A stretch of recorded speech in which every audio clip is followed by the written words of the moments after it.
When I was 6 years old, I was staying with my great-great-grandmother. She lived next to a funeral home, and the only reason I remember this detail is because the morning of the incident there was a funeral. It was night time, and I woke up in the middle of the night because I was thirsty. So I was going to make my way downstairs, and just for reference, my great-great-grand's house had these stairs that turned a corner, and on the wall before you turn, she had a full-length mirror on the wall. So I went downstairs to get a drink, and when I was finished, I made my way back to the stairs. When I got to the bottom, I could see someone standing beside the mirror. I thought it was my great-great-gran, because they were hunched over in the same way that she had been. When I told them that I was just getting a drink, they didn't say anything. All I heard was a strange humming noise. It was like an insect almost. I was quite scared. Little 6-year-old me could even tell that something was up. In an instant, I started screaming at the top of my lungs, and my great-great-gran must have heard me, because I heard her get up from bed and turn on the hall in the light. It's at that point that the thing disappeared. She died a few months later, so I haven't been back to her house since, but I dream about that event a lot. Growing up, my family has always been religious. That being said, for as long as I can remember, I grew up with a figurine of Jesus on a shelf above my bed. This was always a comfort for me, as a child, I had an unhealthy fear of dying, and a fear of the dull wallpaper in my bedroom. From a young age, I had had many strange occurrences happen in my bedroom. Things like footsteps, my closet opening by itself, and the sensation of my bed dipping as if someone were putting their weight on it, were common occurrences night to night. However, I think the most terrifying thing to ever happen was during the day. I was around 10 at the time, and my friend Haley was over after school. It was still spring, so we decided to stay indoors, since the air had a nice chill to it. Haley was laying on her stomach on my bed watching TV. This left little room on the bed for me, but I sat with my back to the wall and my legs crossed under me, reading a book for school. Everything was normal for about an hour, until I slowly became aware of a scraping sound. I put my book down and looked around my room to see if I could distinguish where the noise was coming from. As I looked around, the sound stopped, so I assumed the noise must have been coming from an open window beside my bed. I continued with my book until I heard it again. At this point, Haley was now looking around as well, so I knew it wasn't my imagination. The sound of the TV became a distant murmur in the background as we tuned into the noise. The scraping halted once more. It was as if we were sucked into a bubble and all the sound, including the TV, had been sucked out of it. It's like one of those moments in scary movies, where they are basically warning you that something is about to jump out at you. I had just turned back to Haley when I caught her looking above me, with a look of confusion which slowly morphed into horror as the scraping sound resumed. As I started to ask what was wrong, I looked up. My question was cut short as something heavy slammed into my face. All at once the sound came into the room at full force. The TV was once again normal, and after the shock wore off I realised Haley was up, off the bed, screaming. Immediately I sprang up, screaming right after her, and ran to the furthest corner of my room to see what had hit me. Sitting on the floor, upright, with a broken staff, was the Jesus figurine. Now I know what you're thinking. It put the fear of God in me, right? Well, yeah. Because Well, after that, the figurine was never really the same. My friends who don't even know the story complain that it feels like his eyes follow you, no matter which way you walk by. The eyes are also painted in such a way that they look like they're always wet. After that day, my mother helped me rearrange my room. The shelf above my bed had been taken down, and I blessedly got rid of the ugly doll wallpaper. Unfortunately for me, my mother didn't believe that the Jesus flew off my shelf and that I must have caused it myself, so she placed him atop of my new dresser that faced my bed. He watched me whilst I slept. I've gotten to the point where I turn it around so he can't see me, or I can't see him. But it never fails that at some point a few days later, he will be facing forward again. I'm in college now and rarely go into my old room. It still freaks me out. My mother doesn't go upstairs much since my brother and I are both in college and the steps are hard on her knees. But I still have to ask her every time I come home and I find him facing forward. "Mum, did you turn him around?" She always replies with a resolute no. I want to get rid of the thing, but I'm hesitant because the statue brought me so much peace to my childhood before the incident. And I'm also really afraid that I'll walk into my room and he'll be back on my shelf. When I was 21, I was staying with my boyfriend in Scotland for 6 months. You heard me right, 6 months.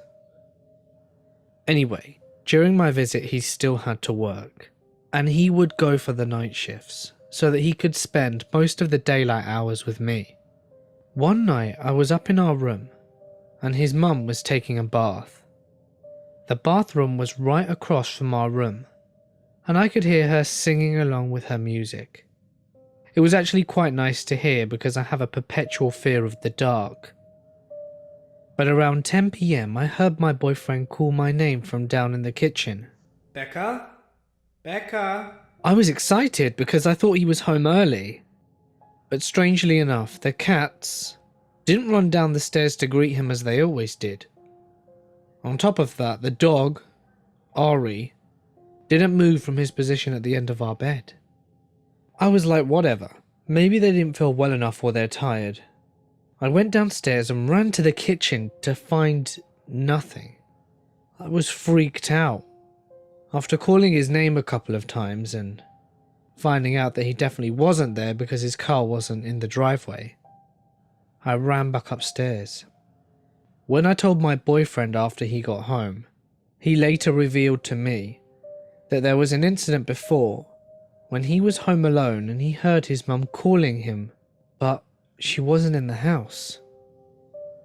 About a month later, my boyfriend and his mum were in the hospital. Totally unrelated incidents. But anyway, I was stuck in the house by myself due to my fear of the dark. I decided to stay downstairs in the living room. All 5 of the cats and Ari stayed in the living room with me. I left the door open so they could get a drink.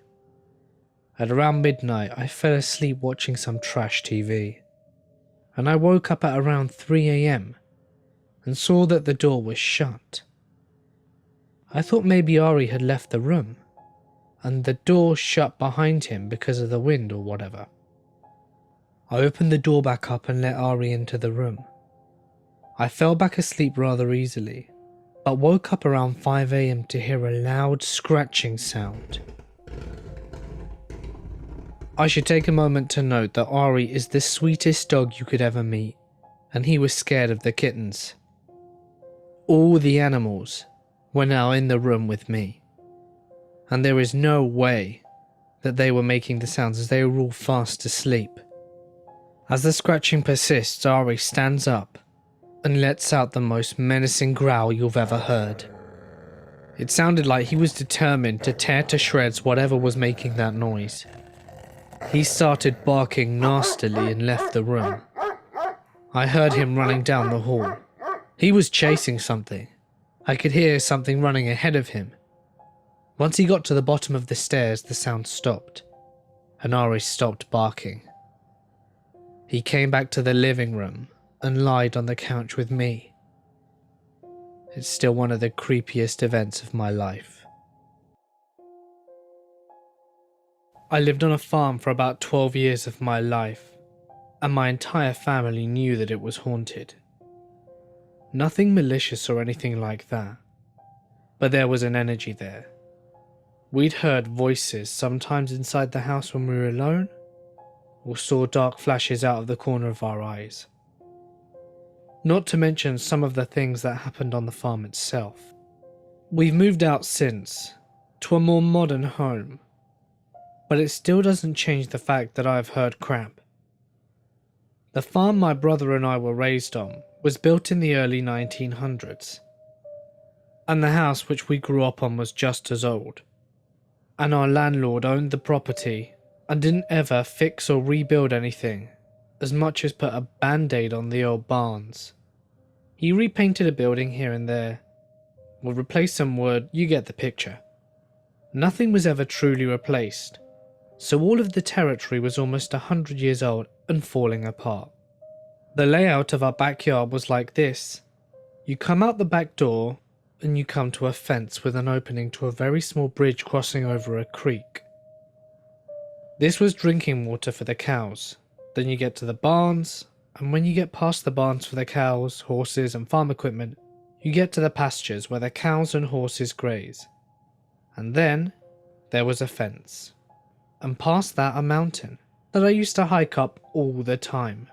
The farm was roughly 144 acres of land, and my brother and I felt blessed to be raised in a place where we had a mountain in our backyard, and on either side of us. It was the Blue Ridge Mountains, and they were everywhere. From our place in the valley, the clouds and night skies were beautiful too. It was all picture perfect seemingly. I used to walk into the pastures with my iPod in my pocket and earbuds in my ears, listening to loud music as I made my way to the mountain for exercise. This one was just past the pasture. This particular story happened after I had a hike back down. It was about 1 or 2 in the afternoon and broad daylight. I saw some thunderclouds forming in the sky, and figured that I could stay for a minute or two to watch the clouds gather. I remember that although I had my earbuds in, I paused the music to listen for thunder, but there wasn't any. I stopped away from the fence, a bit into the pasture, and no cows were present. They were all across the street in another grazing field.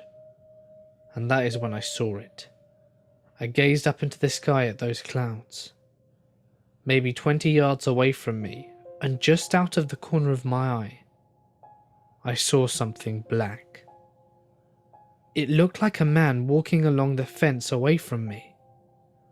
On my side, we were both in the pasture.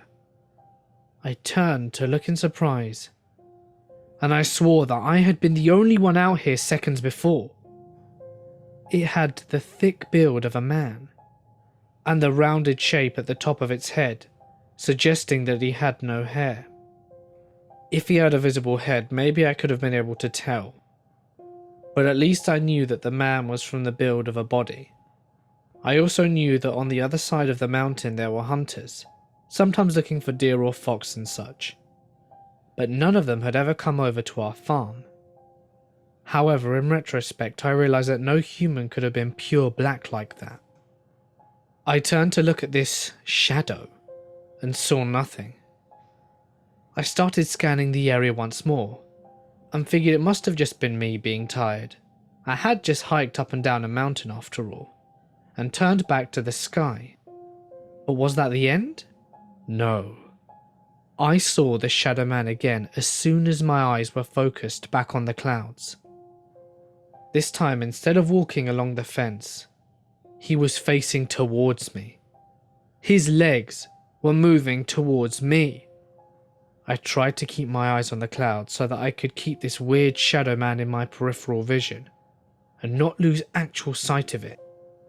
It was so utterly bizarre to me, because at that point I was in middle school and had lived on that farm for over a decade, and never in my life had seen such a clear physical entity. I wanted to stay to see what would happen, and my morbid sense of curiosity compelled me to stay in place and watch it out of the corner of my eye. This was until the figure began to run towards me. I saw legs quickly lift, arm pumping, heads lowering, all in a matter of seconds. It's been many years and I still remember how he veered off the simple walking to start running straight towards me. And I still remember how, just after a split second of doubting my sanity, I heard it running towards me, and I looked at the shadow of a fully grown man, and I was frozen in place.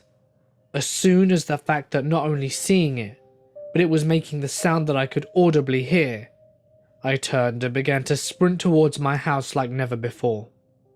At the time, I don't know why, but all I could think of was getting to the bridge, the one with the creek running water right below it, that was between my house and the farm. I was a huge Tim Burton fan and remembered this from Sleepy Hollow, in what was probably my mind trying to convince me that I was going to be safe if I got to running water. It was the old, ghost can't cross running water kind of thing. I remember trying to listen for its footsteps, but to be honest I couldn't tell which was the figure running and which was the pounding of my heart. I just remember watching out for the cow poop and trying to listen, but even as I reached the bridge, I did not stop running. I still felt like I was being followed. I flung open the back door to my house and slammed it shut behind me. I breathed a sigh of relief and locked the door. I looked out the window and saw nothing. When I told my mum about the experience, she and I had a pretty long conversation and pretty much summed it up to, we've all seen weird things around here, but it was never evil. Well, while I'm not sure whether the shadow person was evil or not, he was definitely running towards me at full damn speed.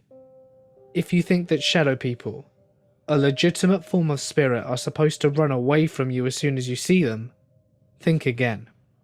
Like people, everyone is different. Maybe I had just pissed this one off because I'd seen it. Maybe I was in the wrong place at the wrong time. Maybe it was evil and I escaped something that could have been deadly. All I know is nothing like that ever happened again, and I hope that the shadow guy was just passing through and doesn't bother anyone living in that house ever again, or have the desire to come back and visit me. Hey guys, it's Mort here, and thank you so much for listening. I really hope you enjoyed these stories, as it's all of you guys that have got me this far, so it only seems fitting to share your stories on the day that we hit 10,000 subscribers. I am truly grateful for all your support, so thank you so much. I know we're just going to keep getting bigger and better together. All comments and ratings would be very much appreciated, and I'm still gathering ideas for my next few stories, so comment away if you have some. And don't forget the 12 days of Creepmas are still going on. We're finishing up on the 24th with our grand finale, but for the meantime, check out the playlist on screen now to catch up. I would also love to get to know you guys on Twitter and Instagram, so feel free to get in touch. But for now guys, I'm going to sign off. Stay awesome, thank you so much for 10k, and I'll see you in the next one.